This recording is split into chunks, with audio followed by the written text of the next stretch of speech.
What happens when you survive 20 years in a brutal fantasy world, only to wake up back on Earth at Seoul Station with your powers reset to zero? That's the setup of Seoul Station's Necromancer, a Korean power fantasy about Kang Woojin, a survivor turned necromancer who comes back home to find Earth has changed just as much as he has. Kang Woojin was a regular high school student before he was forcibly summoned to another world. After 2 decades of hardship, betrayal, and bloodshed, he returns to Earth, only to find dungeons, monsters, and guilds have taken over society. With his ruthless mindset and necromancy, he starts clawing his way back up, determined to become Earth's strongest. The story is fast-paced, funny, and unapologetically over the top.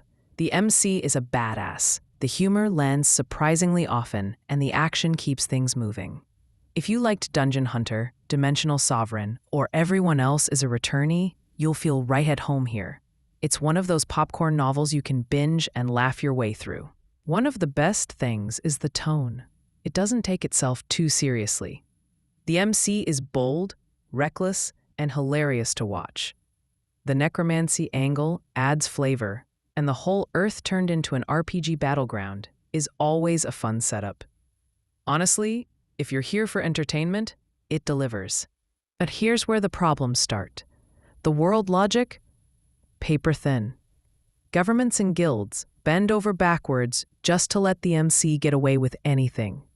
He blows up half of North Korea and threatens their leader, and gets a free pass because the guy's a fan of Roust. He beats a guild leader on live TV, and instead of prison, he gets more fame. Enemies pile up, global powers, giant guilds, even the US government, and somehow nobody ever thinks to target his family or hit him where it hurts. It's like the whole universe is conspiring to let him win. By the halfway point, it turns into pure wish fulfillment. Woojin decides to kill all terrorists. Yes, all of them. But how? He doesn't have telepathy, soul reading doesn't help him, and the novel never explains how he even identifies them. The text just hand waves it. He killed all the terrorists, GG. That's the kind of lazy, oversimplified writing that breaks immersion completely. Too many situations feel contrived. The MC makes reckless enemies, but instead of consequences, the world bends to protect him. The governments act like clowns. The villains are paper thin, and the so-called political undertones collapse into cartoon logic. At some point, it feels less like a coherent story and more like a sandbox, where the author just lets the MC do whatever he wants. Seoul Station's Necromancer is hilarious, fast, and fun if you want pure, overpowered chaos. It's definitely entertaining in the short term and has some genuinely great moments.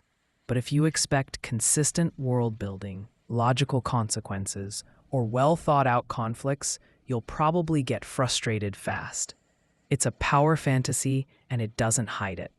Rating 3 out of 5 stars. Fun, bingeable, but shallow. Great if you want laughs and action. Terrible if you want logic and depth. Did Seoul Station's Necromancer make you laugh, or did the broken world logic make you drop it like I did? Share your thoughts in the comments, hit like and subscribe, and I'll see you in the next review.